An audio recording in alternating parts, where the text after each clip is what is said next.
महाराज उत्तानपाद की दो पत्नियां थी, बड़ी रानी सुनीति, छोटी रानी सुरुचि। अब एक बार ध्रुव जी महाराज अपने पिताजी से मिलने के लिए गए। पिताजी क्या करते हैं, ध्रुव जी महाराज को हृदय से लगाया और सिंहासन पर बैठे हुए थे उत्तानपाद जी, अपने गोद में बिठा लिया। अब देखिए यहाँ पर सुनीति माता के बेटे थे ध्रुव और सुरुचि के बेटे थे उत्तम। राजा उत्तानपाद के दो बेटे थे, उत्तम और ध्रुव। अब ध्रुव जी महाराज अपने पिताजी की गोदी में बैठे हुए थे, उसी समय आ गई उनकी सौतेली माँ सुरुचि। सुरुचि ने जैसे ही देखा ध्रुव जी का हाथ पकड़ करके उसे नीचे उतार दिया। अरे बेटा, तू भले ही राजा का बेटा है, सुरुचि ने कहा, तू भले ही राजा का बेटा है तो क्या हुआ? क्या तेरा जन्म मेरे कोख से हुआ है? इसलिए कहा कि दुर्लभ अर्थे मनोरथ, ये तेरा मनोरथ दुर्लभ है, तू इस सिंहासन पर नहीं बैठ सकता। क्यों? क्योंकि तेरा जन्म मेरे कोख से नहीं हुआ है। सुरुचि माता ने कहा, दोबारा इस सिंहासन पर बैठने का दुस्साहस नहीं करना, वरना मुझसे बुरा कोई नहीं होगा।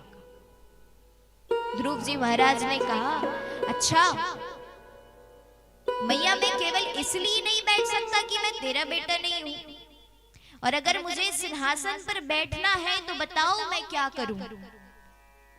सुरुचि मैया ने क्या कहा, एक ही उपाय है। सुरुचि ने कहा, यदि तू सिंहासन पर बैठना चाहता है तो पहले तपस्या कर, तपस्या कर। तेरे तपस्या से भगवान प्रसन्न होंगे तो भगवान तुझे वर देने आएंगे, और भगवान से तू वरदान में मांगना कि हे प्रभु, मुझे सुरुचि माता के गर्भ में डाल दो, मुझे सुरुचि माता के मेरा जन्म उन्हीं के पेट से हो, ये वरदान मांगना, कहा सुरुचि ने। अब देखिए सुरुचि मैया ने कहा, फिर इस शरीर को त्याग करके तुम मेरा बेटा बन करके पैदा होना, मेरे कोख से पैदा होना, तब जाकर के तुझे सिंहासन मिलेगा। सुरुचि माता ने ऐसा कहा। देखिए यहाँ पर भक्त का भी अपमान हो रहा है और भगवान का भी अपमान हो रहा है। क्यों? सुरुचि ने यहाँ पर अपने गर्भ को, अपनी कोख को भगवान से भी बड़ा बना दिया। वो क्या कहती है? कहती है कि तू तपस्या कर, तपस्या करके भगवान से वरदान मांग कि तुझे मेरे पेट से ही जन्म हो। यानी कि यहाँ पर बोल रही है कि पहले तपस्या करेगा तब भगवान मिलेंगे, जब भगवान मिलेंगे तो तुझे मेरे गर्भ में आने को मिलेगा।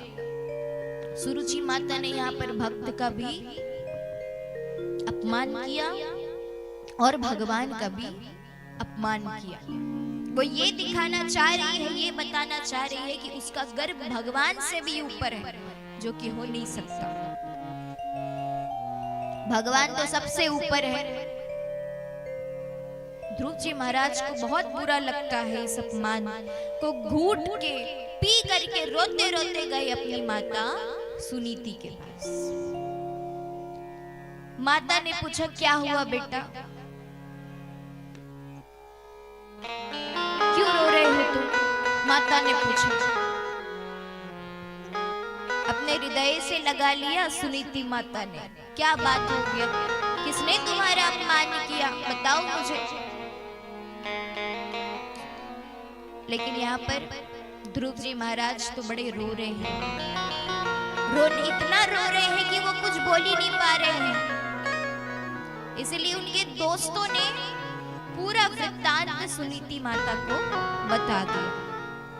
बता दिया कि सुरुचि माता ने ध्रुव जी को ऐसा ऐसा कहा है। अब यहाँ पर बच्चे क्या होते हैं, निष्कपट होते हैं, जो देखेगा वही बताएगा। दोस्तों ने जो देखा बता दिया। सुनीति माता जो इतना सुंदर माँ का खिला हुआ चेहरा जो मुस्कुरा रहा था, वो फूल जिस प्रकार से मुरझा जाता है उसी प्रकार से सुनीति माता का मुख कमल भी मुरझा गया। बड़ी दुखी हो गई, उदास हो गई। लेकिन देखिए यहाँ पर सुनीति माता ने सुरुचि माता के विरोध में नहीं बोला, उनका विरोध नहीं किया। ध्रुव जी को समझाने लगी। सुनीति माता कहती, बेटा अपनी माँ के लिए कोई भी द्वेष भावना भूल करके मत लाना। कहते हैं कि सौतेली माँ का अधिकार ना अपनी माँ से ज्यादा होता है। माता समझा रही है उनको, इसलिए अपने सौतेली माँ भले ही क्यों ना हो, लेकिन माँ जो कहती है वो बच्चों के अच्छे के लिए ही कहती है। क्या होता है वो ऐसा बोल दी थी, विरोध नहीं किया। कहा कि वह तेरी माँ है, तुझे डांट दिया तो क्या, माँ का अधिकार है। और उन्होंने कुछ गलत नहीं कहा। ध्रुव जी महाराज ने कहा, मैया क्या गलत नहीं किया, उन्होंने अपमान किया है भगवान का, उन्होंने मेरा अपमान किया है और तुझे कहा है कि तू अभागिन है, मुझे अभागिन का बेटा कहा है। क्या गलत नहीं कहा है सुरुचि माता ने, बहुत गलत कहा है। सुनीति माँ समझाने लगी कि बेटा मैं तो अभागिन ही हूँ, मैं तो अपने आप को कभी भाग्यशाली मानती ही नहीं हूँ। और यदि सुरुचि ने मुझे अभागिन कह दिया तो क्या होता है, कोई बात नहीं। कहा कि बेटा जीवन में एक बात याद रखना। सुनीति माता ने ध्रुव जी से कहा कि आज तेरी वो भले ही सौतेली माँ है, तुझे ऐसी बात बताई है जो तेरी माँ ने कभी नहीं बताई। तेरी माँ ने तुझसे क्या कहा, मैं तो तुझे तुम्हारे पिता उत्तानपाद के बारे में ही ठीक से नहीं बता पाई, उनका परिचय ठीक से नहीं करा पाई, लेकिन आज तेरी सौतेली माँ ने तुझे परम पिता का परिचय करा दिया। जो बात मैं जीवन भर तुझे नहीं सिखा पाती, आज तेरी सौतेली माँ ने तुझे वो बता दिया।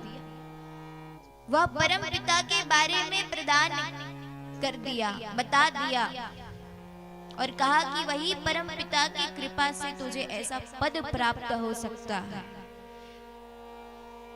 ध्रुव जी महाराज कहते हैं, वो परम पिता कौन है माँ, मैं उनसे कैसे भेंट करूं।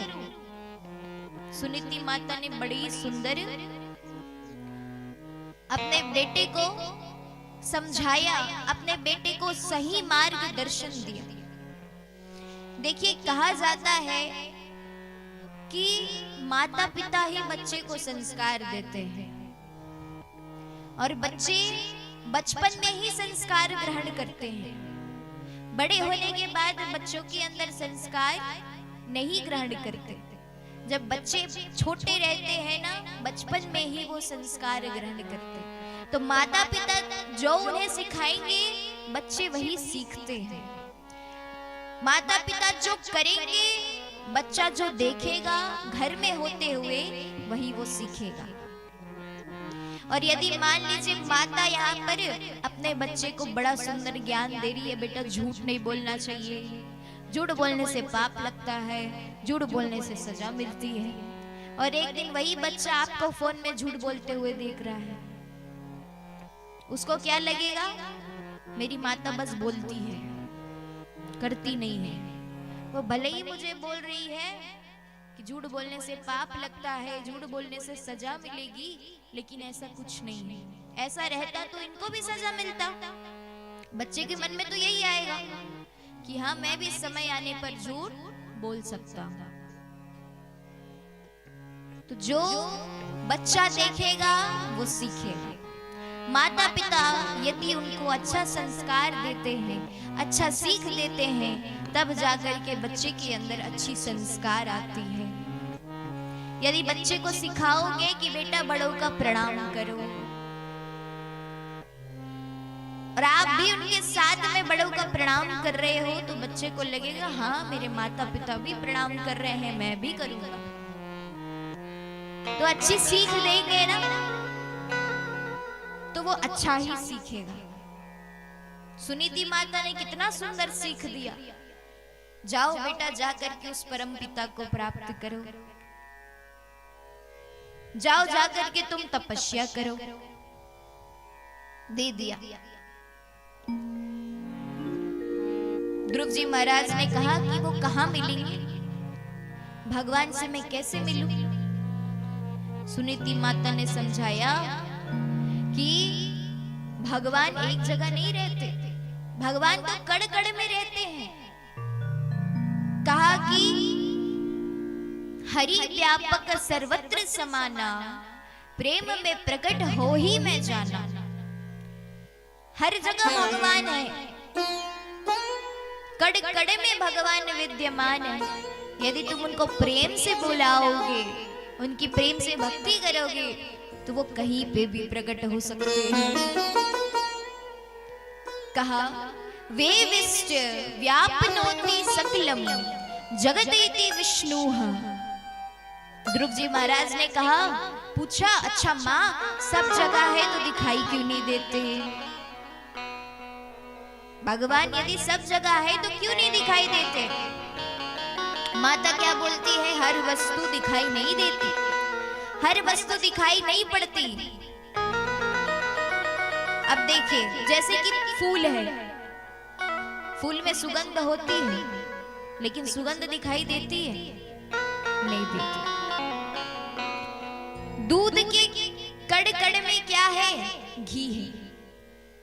कहा लेकिन दूध को पहले जमाना पड़ता है, फिर उसको दही बनाना पड़ता है, फिर मंथन करो तब जाकर के घी दिखाई देता है। उसी प्रकार से भगवान सब जगह है लेकिन दिखाई नहीं देते। यदि तुम उनको प्रेम से पुकारोगे तो वो अवश्य ही दिखाई देंगे। जाओ जाकर के उनकी उपासना करो, उनकी साधना करो। जहां तुम्हारी निष्ठा रहेगी वही ही परमात्मा प्रकट हो जाएंगे। ध्रुव जी महाराज निकल पड़े परमात्मा को ढूंढने के लिए। वन में जाकर के इधर उधर ढूंढने लगे, परमात्मा को कहां ढूंढे पता ही नहीं चल रहा है, कोई मिल भी नहीं रहा है। अब यहाँ पर भगवान सब देख रहे हैं, इसीलिए भगवान ने किनको भेजा? नारद जी को भेजा। छोटा बच्चा है, जाओ उसके पीछे पीछे। ढूंढते ढूंढते क्या हो गए? संत मिल गए, नारद जी मिल गए। संत का ढूंढने से दर्शन प्राप्त नहीं होता, जब हरि कृपा होती है ना तब जाकर के संतों का दर्शन होता है। कहा जाता है कि संतों का संग करना चाहिए। संतों के अंदर इतनी शक्ति होती है, इतनी भक्ति होती है कि स्वयं परमात्मा भी जो है ना वो संतों की बात कभी नहीं काटते। संतों ने जो कह दिया भगवान भी ना चाहते हुए भी वो सत्य करते हैं।